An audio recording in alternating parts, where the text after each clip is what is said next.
Welcome to The Explainer. We're about to dive into a massive geopolitical drama, and believe it or not, it all starts with your garbage can. So get this number in your head. 3.44 million tons. That's not just a statistic. It's a massive, invisible river of trash flowing from Ontario right into the United States every single year. And most of it is heading to one place, Michigan. So why? Why all the way to Michigan? Well, it all comes down to simple economics. For years, decades really, it has been ridiculously cheap to dump trash in Michigan. We're talking a state tipping fee of just 36 cents a ton. When you compare that to the regional average of over $5, it's a total no-brainer. And that bargain created this huge dependency. Okay, so this cozy, convenient arrangement, it's about to hit a brick wall. It's actually at the center of a perfect storm, a collision course set by three really powerful political leaders. And guess what?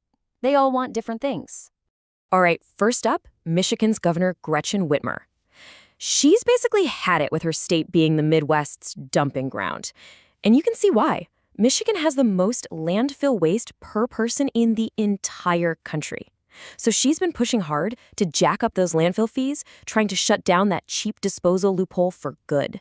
Then you got the big picture. At the federal level, President Donald Trump's trade policies are shaking everything up. His administration slapped a nearly universal 25% tariff on Canadian and Mexican goods.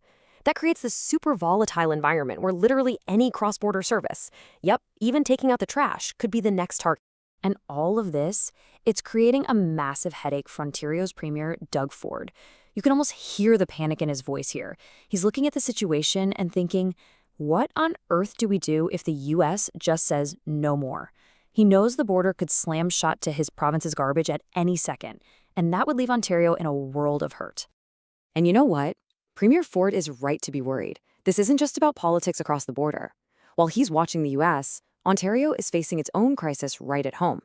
It is literally running out of space to put its own garbage.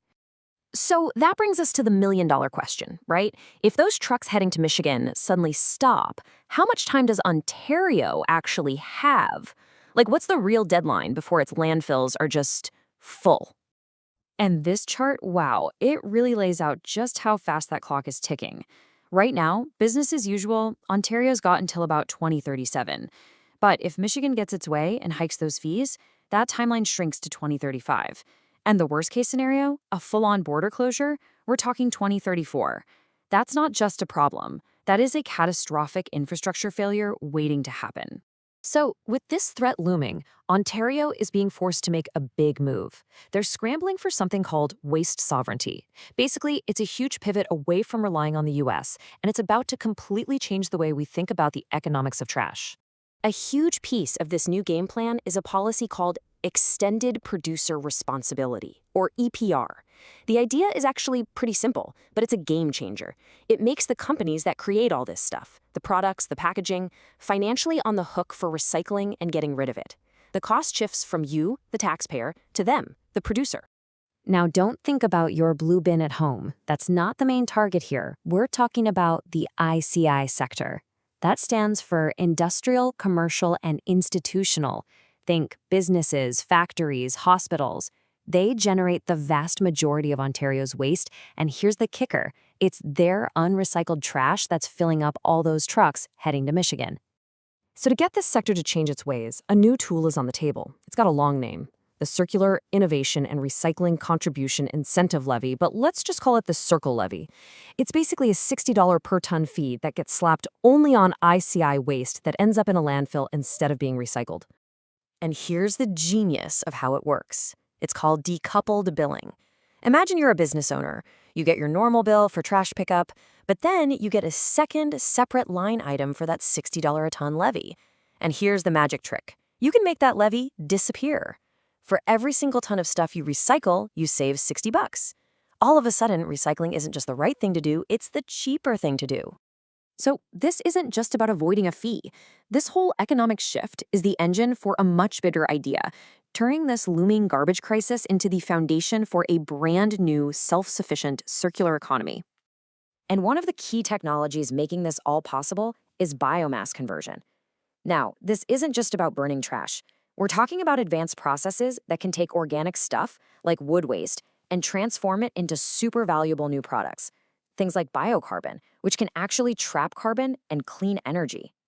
Okay, let's make this real.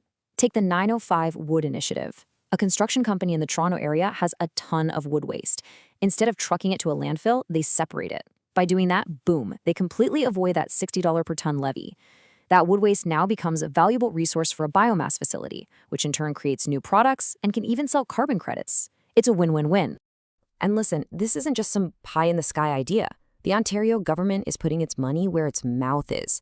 They're investing a cool $60 million into their forest biomass program.